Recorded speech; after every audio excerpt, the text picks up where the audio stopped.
Okay guys, so before we get into the video, don't forget to leave a subscribe to my channel, also leave a like on the video, and comment any ideas you have below. So yeah, I tremendously appreciate all the support and views you guys have been giving me lately.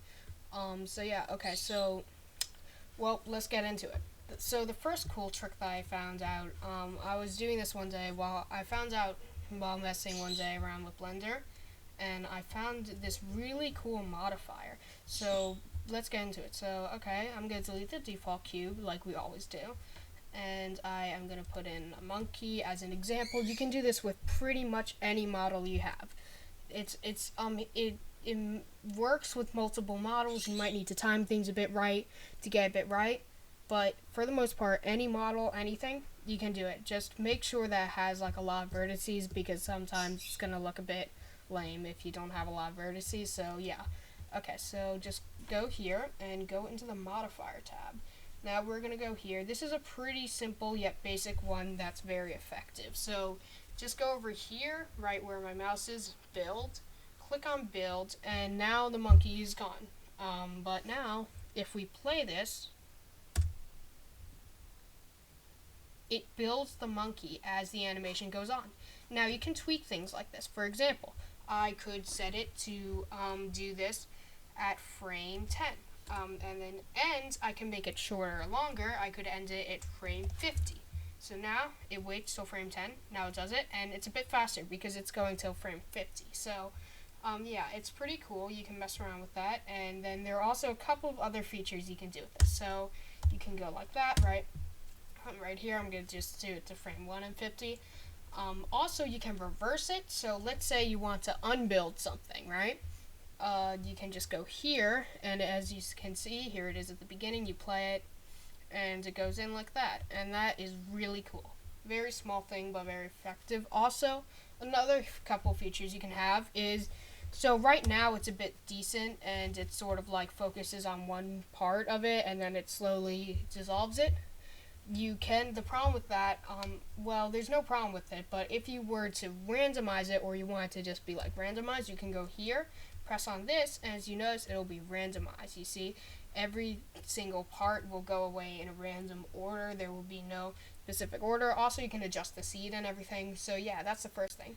Some other cool things you can do with this is, like, for example, play around with like adding this or whatever whatever this is called, and then just like add the modifier, and then you can get some pretty cool effects like the one we're looking at right here. This I mostly found to be useful when doing holograms type of things. Okay, so that is the first, and let's go on to the next one. Okay, so here's the next one. The next one happens to also be another modifier. This one, a lot of you might know, but you can do some cool things with it and mess around with it. This is a very popular modifier among animators and stuff. So basically, we're just going to go, this time we're not going to delete it, actually, because this modifier doesn't really matter, like whether you have vertices or anything. None of that matters. You could have like, okay, maybe not 0, but you could have a pretty small amount of vertices, like something like this, and still have this modifier work. So just go here, and you go into this tab, of course, but instead, this time, we're going to go one up above build, and we're going to go to baleen, or however you say that, and then we're going to go here. Okay, now you may be wondering, what am I looking at? This is doing nothing. Well, let me just explain this to you in 1 second. Okay, so if you just go here, and you go to any other object, you can add any object. Let's say I add this, right? Now I can go here, and I can select this object as this object right here, which what this is going to do is it's going to have the two objects interact with each other. And now if you do this, it looks like nothing's happening. What are you talking about? They're just clipping, right? But actually, now the difference is if you take this, let's say I put this here, but then I do this. It cuts out the shape of this for the object, you know? So the thing about this, a lot of modelers use this. So like, let's say I was trying to make some sort of like wheels or something, this can actually help. Because let's say I want a perfect circle in the middle, I can literally just go here, have this go right along here, and then just delete it, or keep the effect and apply it, but then delete it afterwards. So that's what a lot of people use this for, but you can do some pretty cool effects again. So let me show you some of them. Okay, so I'm just going to duplicate this square, size it down a bit, and then we are going to size it to like here. Now we're gonna have it like that, and I'm just going to show you this pretty cool effect I found with it. So if we take this now, and we are going to go into this tab finally, and this cool trick is gonna require a bit of texturing, not too much. You don't need to be a genius. You don't need to know too many nodes. Just go into the shading tab, and if you know, now we're here. Okay, well, it's loading, but now we're here, and if we just go to a new texture on this, you can name it whatever you want. We're gonna go here, and we're gonna stretch this out, and we're gonna do Shift A, and then we are gonna add, what is it?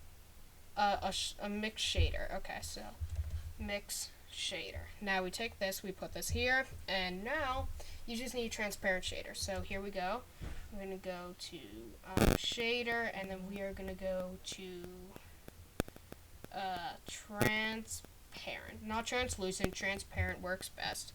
Now anyway, we're gonna go here. We're gonna add that, and boom. Okay, so you might be like, why is this not transparent? Why is this not see-through? Well, let me show you. So all you gotta do is just go here, and you gotta tweak a couple settings to make it actually work. So now I am gonna go here, okay, like right down here, and we're gonna go to here, the top one. We're gonna go to alpha blend. Okay, now we just press on that. That might take a bit to load if it's on a low-end device, but trust me, it'll load. Now, if you notice, it's actually see-through. So now, what this does, this is, if you're wondering why I said alpha, it can go like this. So you can slowly see how visible it is and how not. Well, the reason we're combining this with the baleen modifier is you get this extremely cool effect where it's sort of visible but sort of not, but if you do this with the baleen modifier and make this a subject, it will give this extremely cool effect, and you can up it and everything. So let me explain. So now we're gonna have this. I am gonna go here, and I'm just gonna make this bluish. Okay. Now we are gonna do a mission, or maybe I'll just leave it like this for now. Nothing too fancy. You can tweak this later, but now here we go, and we go here. Now, if we take this, do with the little thing, select it, look at that object. So now, basically, wherever I move this, it's going to go like that, and it's going to be see-through. Now, this is a really cool effect, and you can mess around with this effect a lot and do some pretty cool things with this. However, one of the cool things I like to do is something like this. So if we were to go here, duplicate this object, scale it down, but delete the modifier on this one, delete it. Now, you can do something cool like this. So let's say I go in shading tab, I take this new thing or whatever texture, right? And I go down here, I go to mission, I do mission strength up, go like that. Okay, so let's say I just were to do something like that. Now we can have a really cool effect where it's like we can almost reveal something inside of it, and this happens to be one of my favorite ways to mess around with this modifier. It is extremely fun, and you can get some really cool satisfying animations. In fact, if you look at one of my older videos on my channel, I actually use this effect to achieve a looping animation. So here we go. So if we were to go to the shader tab right now, and let me just do a couple tweaking, I can turn this on now. Now we have this extremely cool effect. So whenever we go like that, does that, right? And yeah, this can be used for a lot of different things. But yeah, okay, so now that's done with this one, let's go on to the next one, and see you there. Okay, and once again, I'm going to show you another modifier. I know, it's endless. I might just keep rambling on about modifiers this entire video. But, okay, so this one is, this one actually sort of has a specific use, unlike the other ones that you can sort of just play around with. This one can actually help you in a lot of scenarios. So, yes, you could. If you were making an ocean scene, you could have a water simulation and simulate the entire thing. However, it's not necessarily something that it's a bit too much to ask of some people's computers. So sometimes you want an easy alternative for an ocean. You literally just want waves, right? Maybe you can add some like simulations for the foam or whatever, but for the most part, you literally just want a straightforward basic ocean without having to have some sort of beefy computer, which I completely sympathize with considering that I'm doing all of this on like a laptop. So yeah, okay. So let's go here, and I am just gonna go again, and we are gonna go ocean. This is probably the most popular modifier I've mentioned in this video, besides like baleen or something. However, if you're a beginner, this you can and you don't know what this is, you can find this very helpful. So as you can see, I put the modifier on, and it instantly turns it here. So this is sort of like an ocean thing. So it doesn't move yet. So now you can also use this for landscaping actually. Like you can make I found out that you could make some landscapes with this and stuff and use it for that purpose. However, in this video, we're going to be talking about how to make oceans with it. So here we go. Okay, so you can change things. So for example, I'm going to go here and go to time, and I'm going to go to the first frame, and I'm going to go to this time factor here.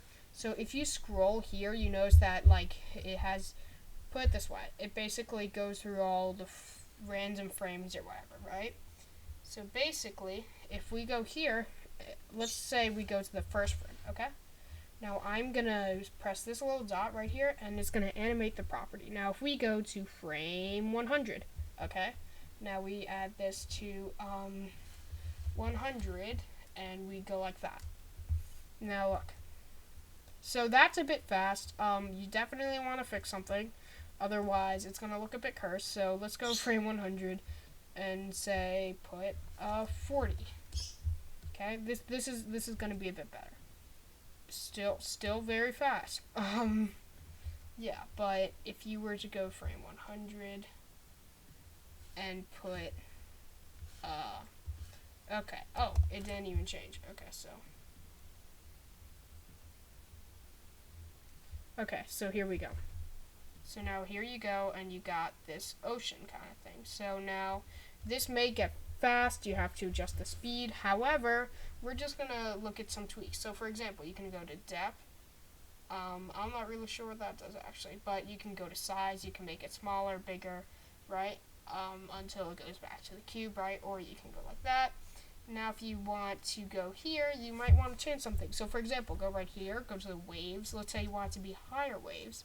So you get so if you do it too high, it definitely sort of messes up the software a bit. I'll give you that much. But if you just go something like this, you can get some pretty cool stormy ocean effects, right? And this looks extremely cool. So now that is also cool. There's also an entire foam thing. I'm not really sure how the foam works. However, I think it works similar to the water simulation foam. But yeah, so that's not what we're talking about right now. Okay, so this is also like if you want to make a landscape, like I said earlier, this is how you can make like a mountain range or something, and then you could have that. You would definitely have to do some tweaking, but yeah, so this can come in handy when you're making some sort of like ocean scene. I've definitely had it come in handy.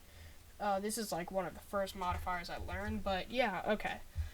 So that is pretty much it for this modifier, and yeah, I guess I will see you on the next one. Okay guys, here we are again. So this is yet another modifier. Yes, I know I'm obsessed with modifiers. But okay, so here we go. This one is called the warp modifier. I am not too familiar with this one. I've only messed around with it a bit, but I just thought it was pretty cool, so I'm going to show you in this video. So I think this is yet another modifier affected by vertices, so you don't need a really high amount. Just don't use like a square or anything. Okay, we're going to delete that default cube, sorry. Okay, so here we go. I am going to do a UV sphere, and I'm gonna have 2 points. So you could do this with an object. However, personally, if you don't want to show an object, it's better if you just do it with a force field. So I'm gonna go here, and I'm gonna go to force. Okay, so we're gonna duplicate this, and here we go. Okay, so basically what we're gonna do is we're just gonna move them a bit farther away. I'm gonna take this and I'm gonna go in the modifier menu, and if you see right there where my mouse is, you got warp. You go into here and there's selection boxes. So there's from and to. Okay, so this is a bit of a weird modifier, but this is how it works. You select two objects. One of them is from and one of them is to. And basically what it does is whenever you move an object to something, the object will like disintegrate but move to the it's hard to explain. Let me just show you. Okay, so we're gonna select the to one is gonna be the one right here. Okay, now the from one is gonna be the one here. Okay, so now if you want to see this modifier in play, okay, now you know why I called it weird. Okay, so this modifier seems extremely weird and seems like it has no use at all. Look here. So basically what happens is one of them that you select, the from one, will basically push in the object, but then have all of the vertices being pushed in, sort of like pushed and warped all the way to the other one you selected, which for me was right here. So this is a weird modifier, however you can achieve some cool effects with it. So for example, you could do something like this. Okay, so I'm just going to go here, and I'm going to position this just right inside of it. Now, this can go either way, but sometimes you can get some pretty cool effects. So if you just put it inside, it's sort of, instead of like doing that weird warp thing, it does this, where it basically just like pushes it. Now, let's say you wanted this to always stay with the object, you could easily just go here, select that, and then just like object.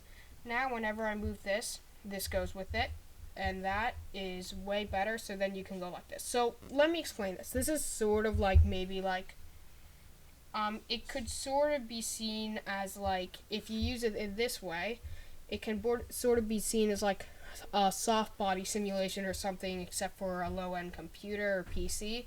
So, yeah, that is pretty much all I have to say with this one, so let's just go on to the next one, and yeah. Okay, here we go. Okay, guys, it was bound to happen. Yeah, okay, I might even change the title of this video. All of the things, all the tricks are modifiers, including this one, the last one. So, congratulations if you made it this far in the video, and yeah, okay, well, okay, let's get into it. So the first thing we're going to do for this modifier is yet another weird one that you might not necessarily have an initial use for. However, you could find one. I mean, if you're doing something very oddly specific, yes, you could. So here we go. We have this monkey. I found it to be fun to do it on this, so we're just gonna add a UV sphere. So I am sort of weirded out by this one. I don't know too much about it. Not sure whether vertices matter. Not really sure. So let's just take this object, and this one is called shrinkmap. So if we just go here, and we're gonna select this object. Now, what you're looking at is basically this object just sort of warped into this monkey. Now, the thing about this is you can offset it, right, and everything, right, but the thing that this is basically what's happening is the object is sort of like wrapping itself around this one. So now you can expand it and do cool things. So like, look, if I were to expand this, notice it's wrapping, it clips a bit, but it's wrapping itself around the monkey for the most part. So yeah, this can be extremely helpful for certain things, I guess, but extremely weird for others. Yeah, so there are only very specific certain situations that this would like work in. So you can change things like on the surface, on the inside, which I'm not really sure what that does, the outside. Now this is just, okay, that's just chaos. And yeah, so or above surface, you can tweak things like that. But that's the basic idea of this object. I feel like this object would be good if you were trying to do some sort of like venom simulation or something. I'm not sure. I've tried those in the past. They're extremely hard, trust me. So yeah. Okay, so this is the last thing of the video. This is the last modifier, and yeah, I guess that means that this is the end of the video. Okay, so guys, thank you so much for watching. Don't forget to subscribe, as I said in the beginning. Comments any video ideas you have below. Leave a like on the video if you enjoyed. And yeah, hopefully I'll be posting more soon, and see ya.